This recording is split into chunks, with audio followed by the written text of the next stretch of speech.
স্বাগত খেলা যোগে আপনাদের সাথে আছি খালিদ জামিল। এশিয়া কাপে পাকিস্তানের বিপক্ষে বাংলাদেশের অঘোষিত সেমিফাইনাল, যে জিতবে সেই যাবে ফাইনালে। এমন ম্যাচ শুরুর আগেই ধাক্কা, ইনজুরিতে এদিনও মাঠের বাইরে টাইগার ক্যাপ্টেন লিটন দাস। ব্যাকফুটে থেকে খেলা শুরু করার পরই বদলে গেল সব হিসেব নিকেশ। ভারতের বিপক্ষে ম্যাচে বিশ্রাম পেয়ে ফ্রেশ তাসকিন হাতে তুলে নেন বল, আঘাত হানেন প্রথম ওভারেই। পাকিস্তানি ডেঞ্জারম্যান সাহিবজাদা ফারহান ফেরেন 4 রান করে। পরের ওভারের ড্রেসিং রুমে সিয়াম আইয়ুব সঙ্গী টুর্নামেন্টের চতুর্থ ডাক পাওয়ার প্লেতে 30 রানেও তুলতে পারেনি পাকিস্তান। উল্টো বিপদ বেড়েছে আরও। নিয়মিত বিরতিতে উইকেট হারাতে থাকা দলটা 49 রানেই উইকেট হারায় 5টা। পাকিস্তানিদের যখন 100-র নিচে অল আউট হওয়ার শঙ্কা, তখন হাল ধরে ওদের লোয়ার অর্ডার হারিস নওয়াজ শাহিনদের কার্যকরী ক্যামিওতে মোটামুটি সম্মানজনক স্কোর 135-এ পৌঁছায় পাকিস্তান। দুবাইতে অল্প রানের এই টার্গেট পেরোতে পারলেই বাংলাদেশ ফাইনালে খেলবে ভারতের বিপক্ষে।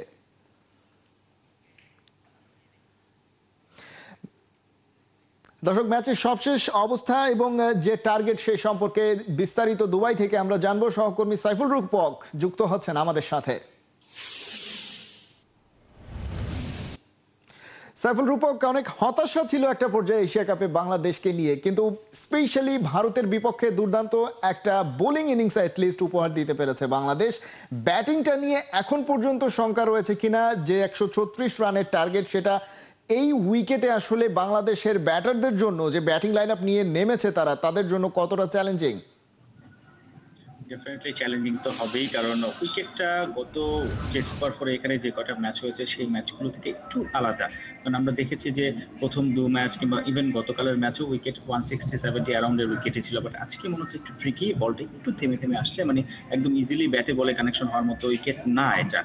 সো অনেকেই টাইমিং মিস করছে, মিস টাইমিং হচ্ছে, আমরা দেখেছি পাকিস্তান ব্যাটারদের ক্ষেত্রে সেই সমস্যাটা হয়েছে। সো উইকেটটা 140-150 অ্যারাউন্ড উইকেট, যেই জায়গাটাতে বলা যায় বাংলাদেশ 136 টার্গেটে নামবে। পাওয়ার প্লেটা ইম্পর্টেন্ট, আপনার মাত্র 6.5-7-এর আশপাশে প্রতি ওভারে টার্গেট, সেই জায়গাটাতে আপনার উইকেট হাতে রেখে আগাতে হবে।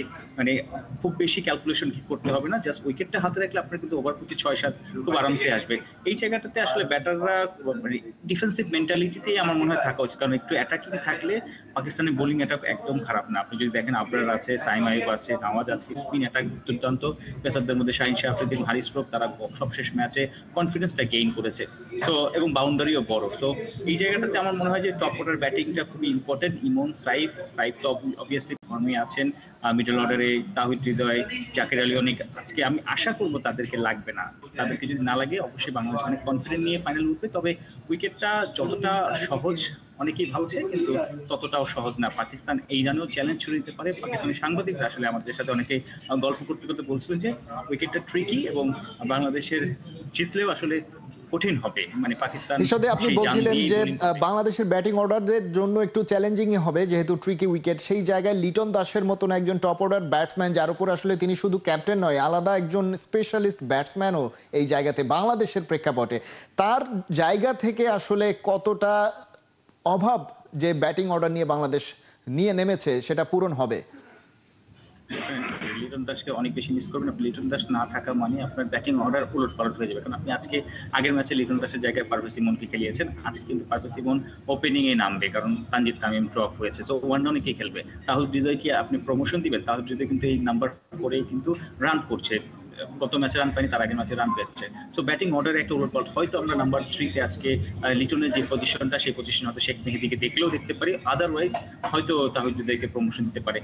একটু লিটন দাস এক্সপিরিয়েন্স ক্যাম্পেইনার, বড় মঞ্চে রান করেছে এর আগে, এশিয়া কাপে 2018-তে এখানে ফাইনালে সেঞ্চুরি হাঁকিয়েছে, বা ভারতের বিপক্ষে অস্ট্রেলিয়া বিশ্বকাপে রান করছে। সে কিন্তু বড় দলের বিপক্ষে বড় মঞ্চে রান করে।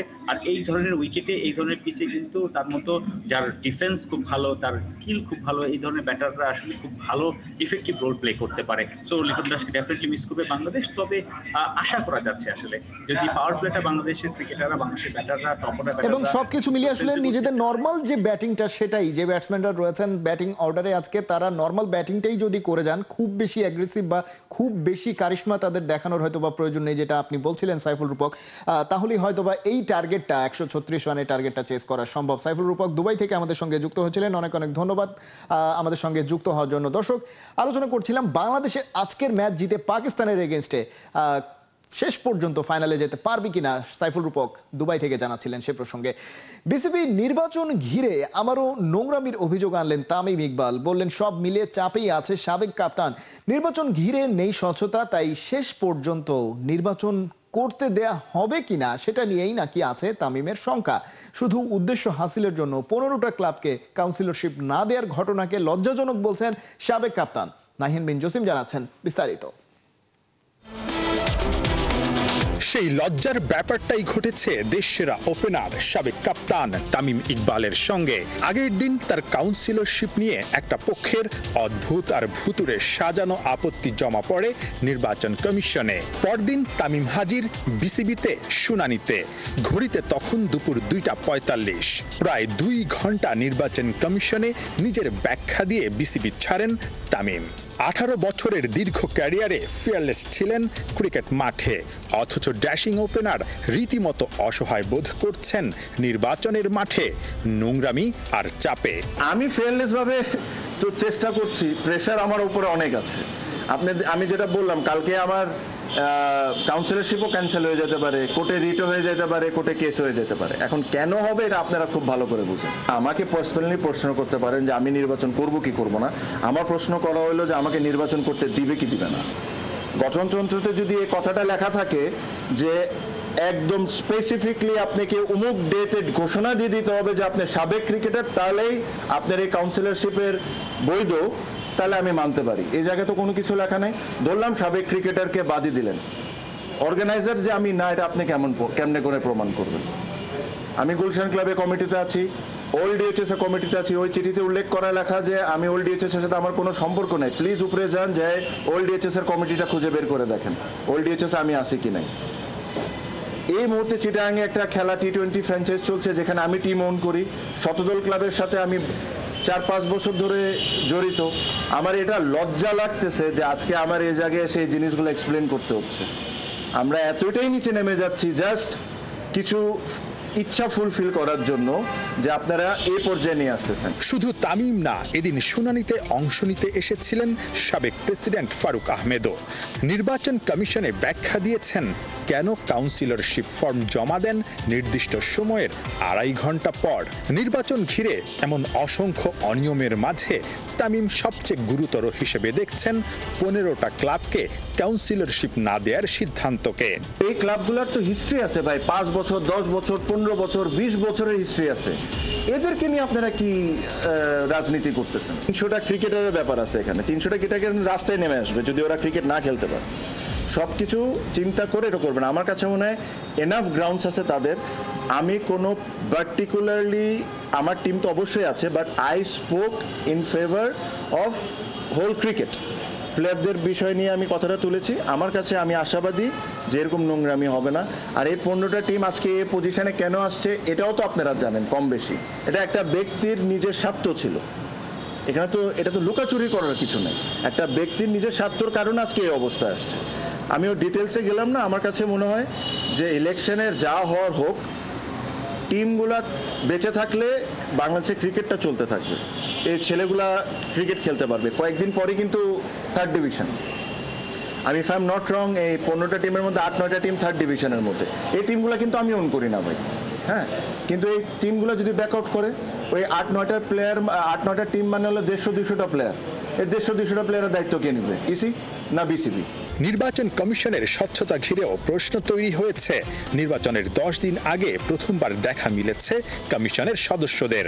তারা অবশ্য আশ্বাস দিলেন শুক্রবার চূড়ান্ত ভোটার তালিকা দেওয়ার পরই নাকি বোঝা যাবে তারা কতটা স্বচ্ছতার সঙ্গে কাজ করছেন। আচ্ছা, কালকে পর্যন্ত একটু ওয়েট করেন।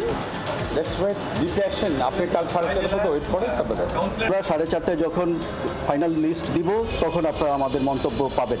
নাহিয়ান বিন জসিম, 71।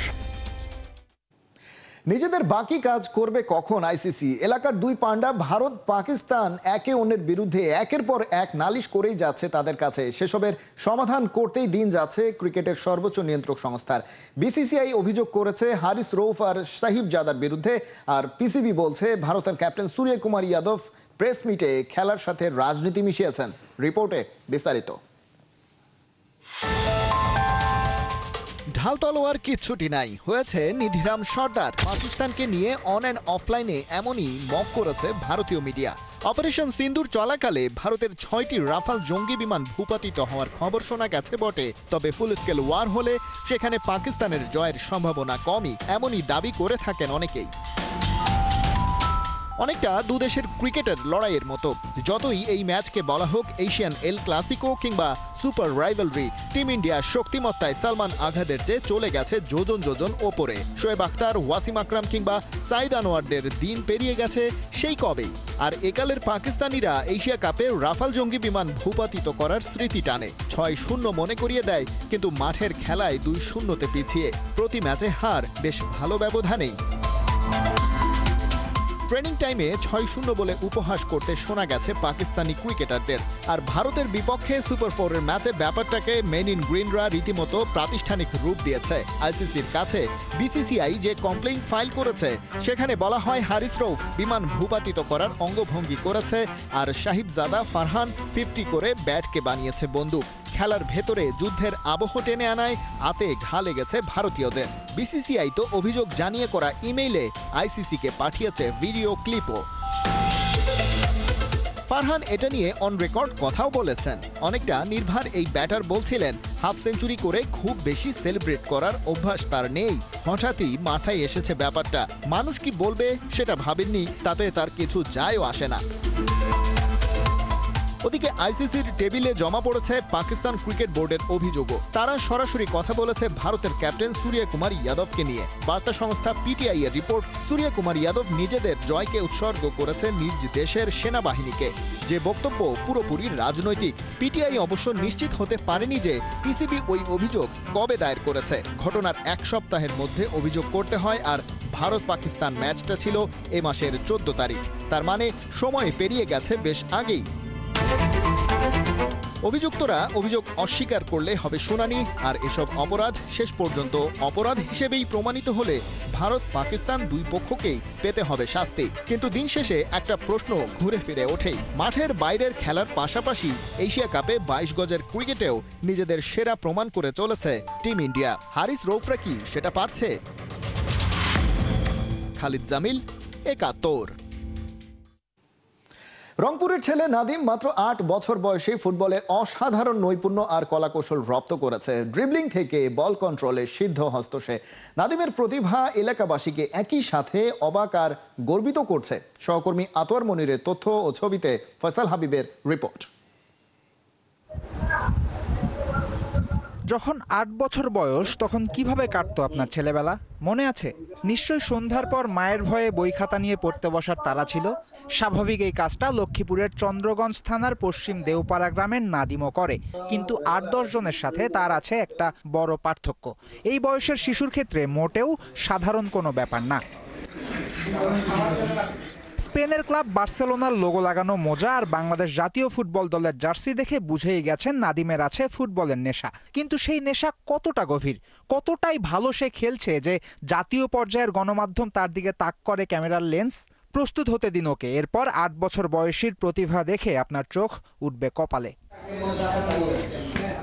ছোট্ট শরীর, বুট জোড়া আরও ছোট, ওগুলো পায়েই 5 নম্বর সাইজের ফুটবলটা সাবলীলভাবে ড্রিবলিং করে নাদিম। ফুটবল যদিও শুধুই পায়ের খেলা, কিন্তু বলের সাথে নাদিমের বন্ধুত্ব এতই গভীর যে শরীরের অন্য অঙ্গ দিয়েও ও বল কন্ট্রোল করতে পারে। আমি ছোটকাল থেকে ফুটবলকে ভালোবাসতাম। আমি বড় হয়ে মেসি, নেইমার, রোনালদোর মতো খেলবো। আমি বড় হয়ে জাতীয় দলে খেলার ইচ্ছা আমার। খেলা পাগল কোনো শিশুকে অ্যাপ্রিসিয়েট করা হয় না এই বাজারে, কিন্তু নাদিমের বিষয় একদম আলাদা। প্রতিভার জোর এতটাই, করা সমালোচকদের মনও জয় করে ফেলেছেন এই 8 বছর বয়সে। যে প্রতিবেশীরা স্বাভাবিক নিয়মে টিপ্পনি কাটার কথা, তারা এখন বনে গেছে পাগলা ফ্যান। কাছে দোয়া চাইতেছি যে আমার ছেলে যেন জাতীয় দলে খেলার জন্য সুযোগ পায়। আমি বিএনপির একজন নগণ্য কর্মী হিসেবে আমার দলের ভারপ্রাপ্ত চেয়ারম্যান জনাব আপনাদের মাধ্যমে জনাব তারেক রহমানের দৃষ্টি আকর্ষণ করে বলবো যে আমাদের এই ক্ষুদে বিস্ময়কর ফুটবল বালক, যার ফুটবলের প্রতি অধীর আগ্রহ, তাকে যেন তিনি ওনার নিজ দায়িত্বে তার আগামীর ভবিষ্যৎ গড়ে তোলার জন্য দায়িত্ব নেন। আমাদের এলাকার সবাই চায় যে ভবিষ্যতে সে ভালো কিছু করতে পারে এবং সে যাতে বড় বড় ক্লাবগুলোতে অংশগ্রহণ করতে পারে, এই আশাই রইল, দোয়া রইল ওর জন্য।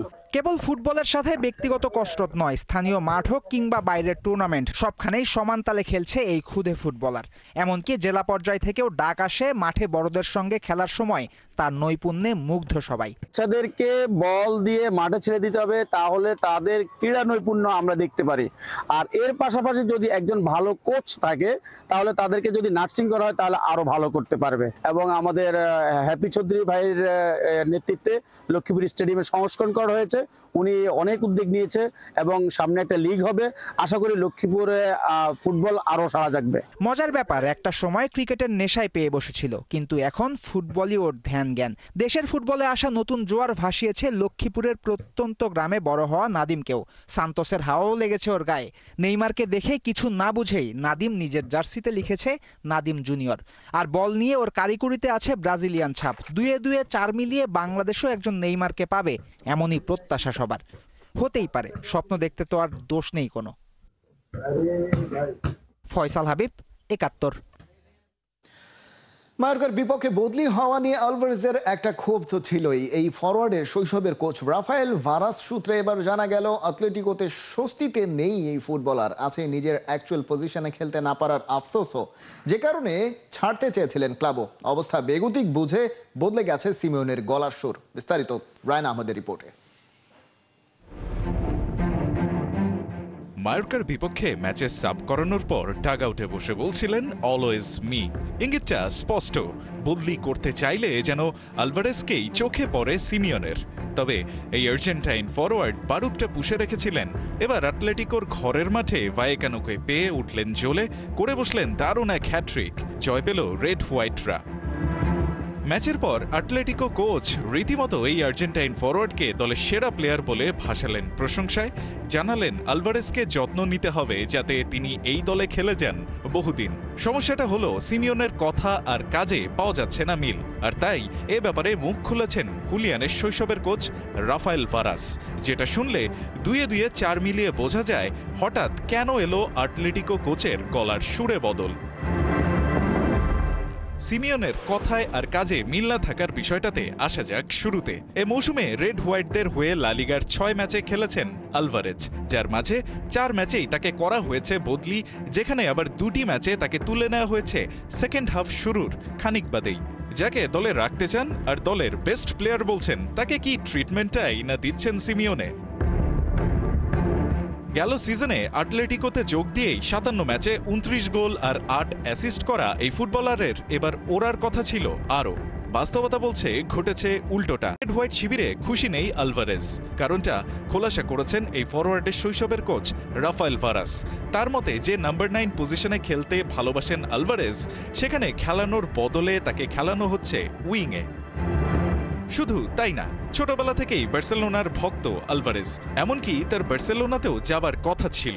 তবে স্যালারি ইস্যুতে শেষ পর্যন্ত কাতালানদের হয়ে খেলা হয়নি এই আর্জেন্টাইন ফরওয়ার্ডের। ভারাসের দাবি এমনটাই। ছেলেবেলার কোচের এমন মন্তব্যের পর একটা ব্যাপার ক্লিয়ার, সব মিলিয়ে অ্যাটলেটিকোতে সুখে নেই আলভারেজ। ক্লাব ছাড়তেও আছেন তৈরি। আর এই কারণেই হঠাৎ আলভারেজের প্রশংসায় গদগদ সিমিওনে। তবে এই আর্জেন্টাইন সুপারস্টারের অস্বস্তির ব্যাপারগুলো সমাধান না করে শুধু প্রশংসায় অ্যাটলেটিকো কোচ যতই বলুক তিনি চান আলভারেজ বহুদিন খেলুক রেড হোয়াইট শিবিরে, তাতে কি পরিস্থিতি আদৌ বদলাবে? শুকনো কথায় কি আর চিড়ে ভেজে? রায়ান আহমেদ, ৭১। এই ছিল এখনকার খেলা যোগে। সরাসরি সংবাদ অনুষ্ঠান দেখতে চোখ রাখুন ৭১-এর ফেসবুক পেজে এবং সাবস্ক্রাইব করুন ৭১-এর ইউটিউব চ্যানেল। ৭১-এর সাথেই থাকুন।